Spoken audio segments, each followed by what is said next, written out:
Hey, good morning, people of YouTube. It's Slippery here. And I hope everybody's doing really well. I hope everyone's enjoying their summer. It's a beautiful Tuesday morning, and I'm out and about, and I had to run a couple errands this morning in town. And since I didn't win the Mega Millions, it looks like I'm headed on my way back to work, because that's just the way it is. So hopefully my mic sounded okay. I listened to it on the last one and it sounded pretty good. And I'm taking my R9T this morning. I just got some new tires on it. I had these really aggressive knobbies on it, but I don't really take it off-road, so it was kind of annoying, and they were kind of worn out. So I got some Continental TKC 70s, which are like 70% meant for on-road and 30% off-road, as opposed to the TKC 80s, which were way more aggressive, meant for off-road. So yeah, the weather's great. It's still kind of early, so it's not that oppressive heat, but hey, that's what we want in the summer. Want some nice heat. That's what it's all about. So I don't know if you guys have been following the Wally channel, and it was just fantastic. I saw him put up this advertisement for another live stream where he was gonna tell us about baby mama and his the trials and tribulations of baby mama, and all the stories that we've all heard 1,000 times. But I guess he's got some new viewers that haven't heard it 600,000 times, so he was going to do it. But then all of a sudden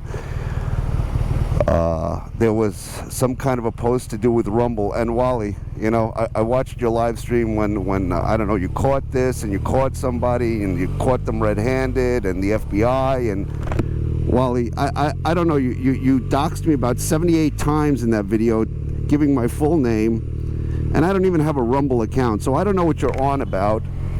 But the most interesting thing of that entire live stream where you caught or somebody red-handed for saying something or doing something, I just take you back to the Dan King entire thing, where you accused him of making the videos that actually I made with my red MAGA hat, and I was with the Nerf gun, and having a great time, and driving you out of your mind that for some reason you thought that was some kind of a crime if I'm on Cooper Avenue and I'm satirizing you with another guy that was one of my extras in the movies, that was the Antifa guy, and that for some reason that drove you all crazy, and you went to the cops and whatever. I mean, you know, we know you're a failed human being, and your mental state isn't, let's just say it is what it is.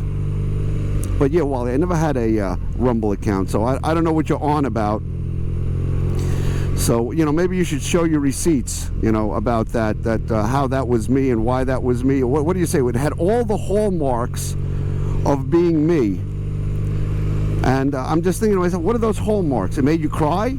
That's generally the hallmarks that happen. I trigger you and make you cry. So, but a lot of other people have that ability too. So you better check yourself and find out what that's all about, because I saved that, you know, for the big court case. You know, can't wait for the big court case. But the best part about that entire live stream was that you started out all with piss and vinegar. And you started you're huffing and puffing and pounding your chest, and you're this and that, and you were going to do take us to court, and, you know, cursing and yelling and screaming.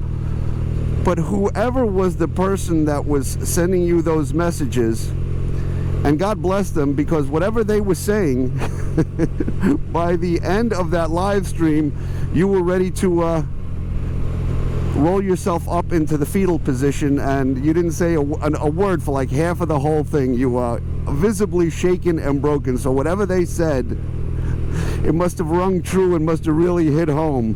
And here we are, you know. So now you've gone dark again because I don't know, whatever, and this.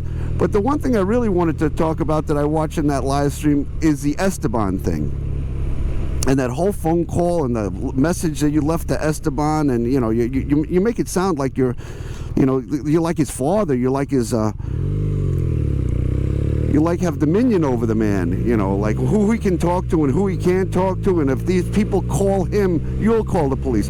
What does someone else's interaction with Esteban have to do with you? That you have to call the police if somebody calls him. It doesn't even compute. It's not even, you know, you're not his guardian. Esteban, you know, and to be quite honest, I did have a very good conversation about Esteban. He didn't hang up on me. He didn't say never to call me again. I had a very lengthy conversation with the man about your YouTube antics. And, you know, unlike you, I'm not going to reveal, you know, the conversation I had with him and all the details of that conversation. But suffice it to say, I know you love that phrase. Suffice it to say that he wants nothing to do with your YouTube world. And what did you do in that last live stream? You dragged him back into it with your ridiculousness and you know your emotions. You lost your mind with your emotions, and you called him up. And you know the best thing about it was he didn't answer your phone call. You know why he didn't answer your phone call? Because you're nuts. He doesn't want anything to do with this whole drama that you've brought him into. So, you know, I might even have to call him again. And because you're not going to be honest with him, you're not going to tell him that you put that whole thing on blast. You're not going to tell him that you have him on. Why don't you keep him out of your YouTube ridiculousness? And then I kind of watched the replay of the people in the chat. They have no idea. They have no idea. They have no idea. These people are so clueless about who and what you are. This Joe Kerr. I mean, I don't know if they're interested in finding out or not finding out, but it doesn't matter. But they're just clueless. They're in there having a good old time while you're there sulking and looking down at the camera and whatever else it might be. But yeah, it was just magnificent. I really enjoyed it. Really enjoyed it. I hope you make more content like that, because that's where really all the gold is. And I actually looked at that Rumble account where this is all coming from. And yeah, they've got some gems in there. They've got some real good gems in there. And I'm really looking forward to this Thursday, to the dog pile. So we can go over all this, because there's a lot to unpack here. This is a lot to unpack. This is a lot of stuff that we have to discuss about your antics again. And you know what, Wally? What if people? And you know, it's not just me and Dan King. You know, there's a number of people out there that you've really done a number on. You know, you've really brought them into this whole controversy. And just like many of us say, you know, you say, oh, this is involved in my private life. Someone's private life isn't on YouTube for everyone else to see and comment on. You put it all out there. I mean, do you understand how unhealthy that is? How unhealthy it is for yourself? I think you think that it might be healthy. It's some kind of way to explore your demons and get people like Joe Kerr and some of these other people to, like, you know, give you sympathy. Oh, Maga Man, oh, yeah, blah, blah, blah. But don't they see, you know, just like your live stream, you started out huffing and puffing and you were going to get everybody, and within the span of 15 minutes, you were down to sulking and talk to my family. You know, you've put it up there for everyone to see. I mean, all those people, Gildardo and his entire family, baby mama's entire family, took you in, and what did you do? You shit on the whole family in at least a dozen videos, calling the guy all kinds of, saying he committed crimes, for God's sakes. And then you think that these people, if somebody contacts them and says, hey, take a look at what this guy is doing, take a look, this is the guy that's the father of your grandchildren, and he's completely trashing your family. You think if somebody did that, that would be beyond the realm of possibility? That's, you know, that's the second shoe to drop. You know, you drop the first shoe with all your rantings and ravings. I mean, keep something personal. Keep something to yourself. Keep something to your crew of people.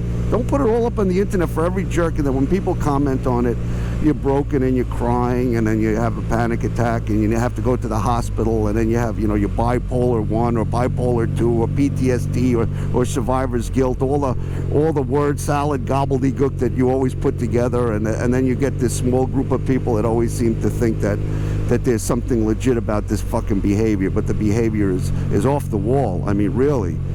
I mean, Dan King made 1,000 videos, and almost in them, every one of them, he says, go get some help, go fix yourself. I mean, there's something wrong with it. I mean, for God's sakes, you make 1,000 videos, you represent yourself, and that's the best part about it. You represent yourself in various videos, and it's all over. I mean, I'm not gonna take the time to dig everyone up, but you know it, and I know it, and everybody. You represent yourself as a national hero. Called yourself a national hero. You've called yourself a minor celebrity. You've called yourself a public figure. You called yourself a shock jock. A shock jock on a channel that has over 1,000 subscribers that you contend were, these are grassroots subscribers, but the way they developed, if you look at the graph, why don't you go in your creator studio and show how the subscriber count went from 100, 200, whatever it was, and shot up to 700. Show how that bar went up. It went up. It was linear, and then all of a sudden it rocketed up. That's not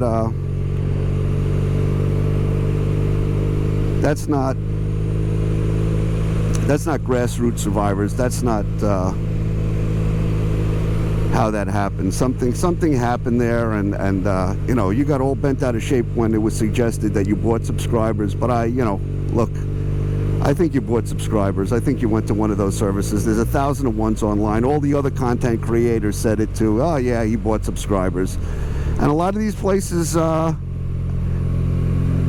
actually their advertising is, if you want to get your channel off the ground, and they say it's legal, it's legit, as long as they're not bots, as long as they're real subscribers. I don't even know how the whole thing works, but I think, you got money for everything, for 10,000 pellets and 10,000 this and $400 to baby mama hoping she'll love you again. Why not, spend $100 on some subscribers?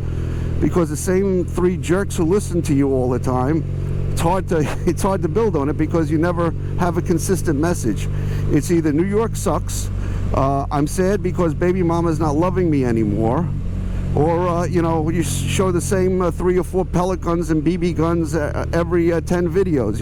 We've all seen that shit already. You threaten to go out to the range, you're going to shoot. You're going, the last time you went to the range, you showed us a piece of paper with some holes in it. What enthralling. And then you can't go to the range because it's too hot. The man who said he had to move out of New York to North Carolina because that would improve his whatever afflictions you have, whatever the alphabet soup of afflictions you have, that would help you, except you can't go out when it's hot. Move to the deep south, where it's 1,000 degrees in the summer, and then complain he can't go outside. That makes sense, Wally. That I just get it, makes sense.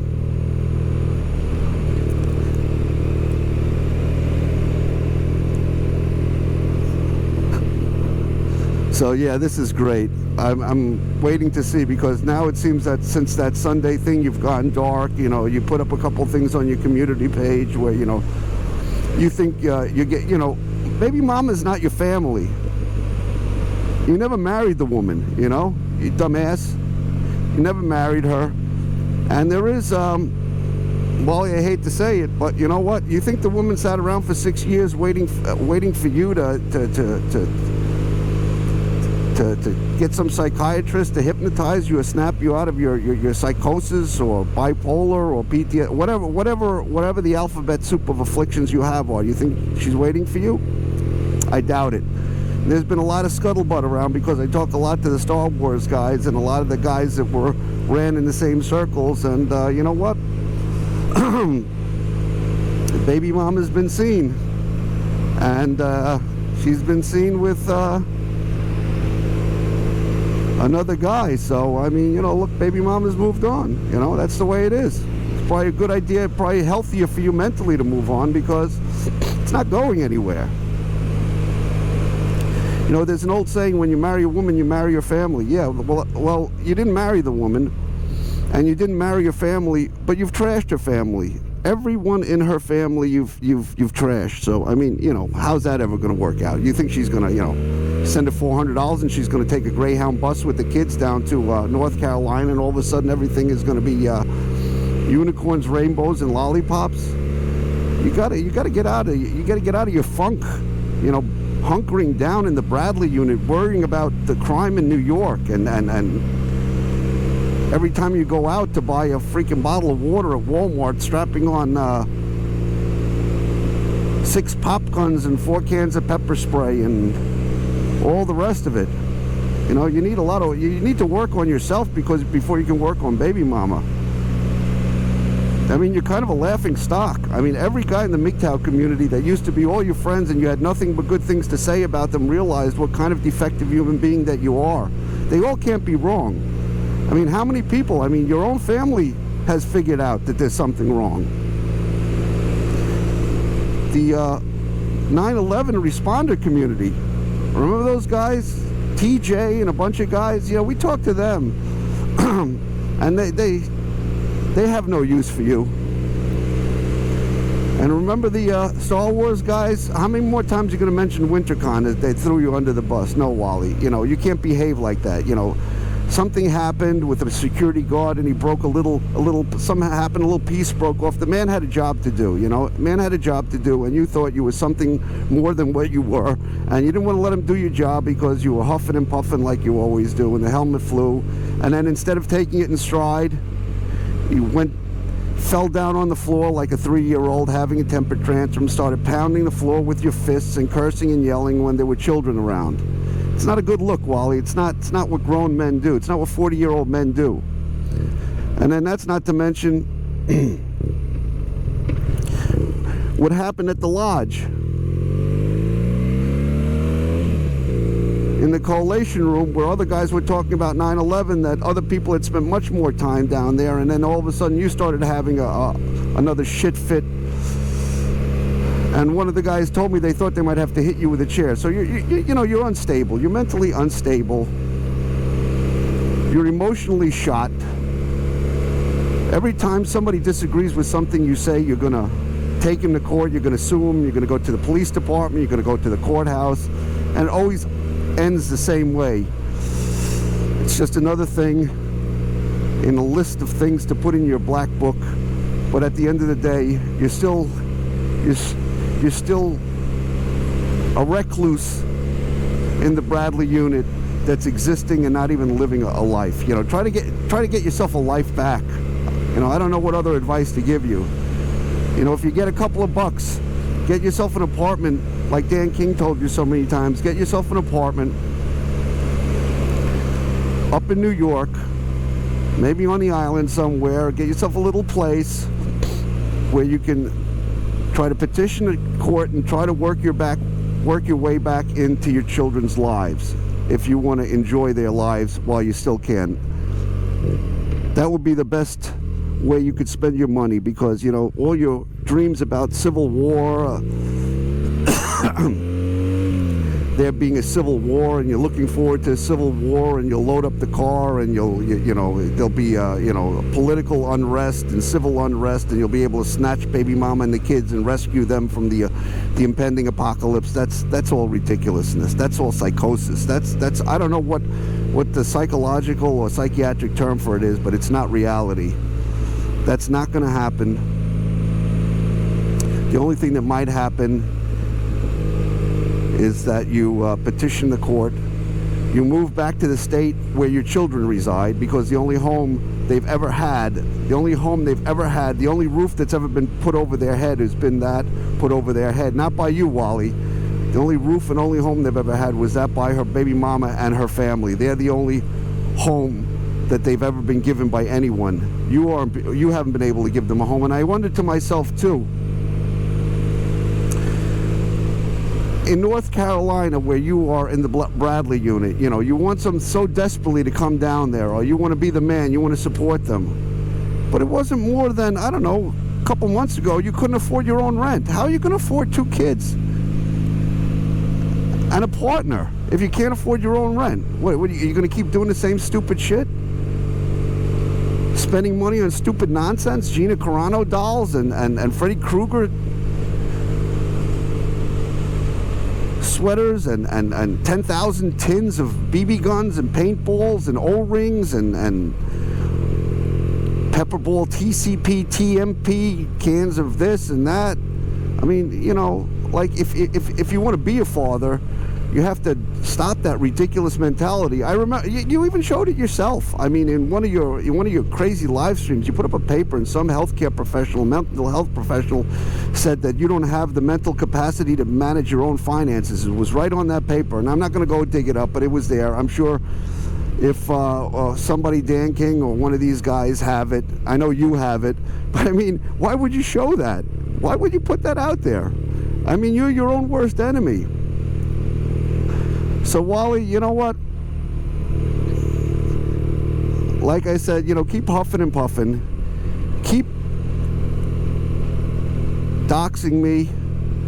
Until you get my name out of your mouth, I'm not going to stop making any of these videos. I'm going to keep responding, and I'm going to keep putting it out there. So it's up to you. It's your decision. It's your choice. And the rest of you, shout out to all you guys. You know who you are. Because I hate to start individually naming people, because you usually end up forgetting one or two. But you guys know who you are. And the rest of you, tune into Dogpile, because we're going to be exploring these Wally situations, because it's become a, you know, like a, it's become a nice series, I think. I mean, and did anybody check out Dan King's channel? It's exploding. So, I mean, maybe there's a correlation between Wally subscribers and Dan King, because they're sort of indelibly linked, you know? Wally's become like a human interest story. It's like this, you know, this week in the world of Wally. It's like a mini series. And yes, Wally, as long as you make videos, we can comment on them. There's no law, civil or criminal, against that. So guys, enjoy your day. I hope you enjoy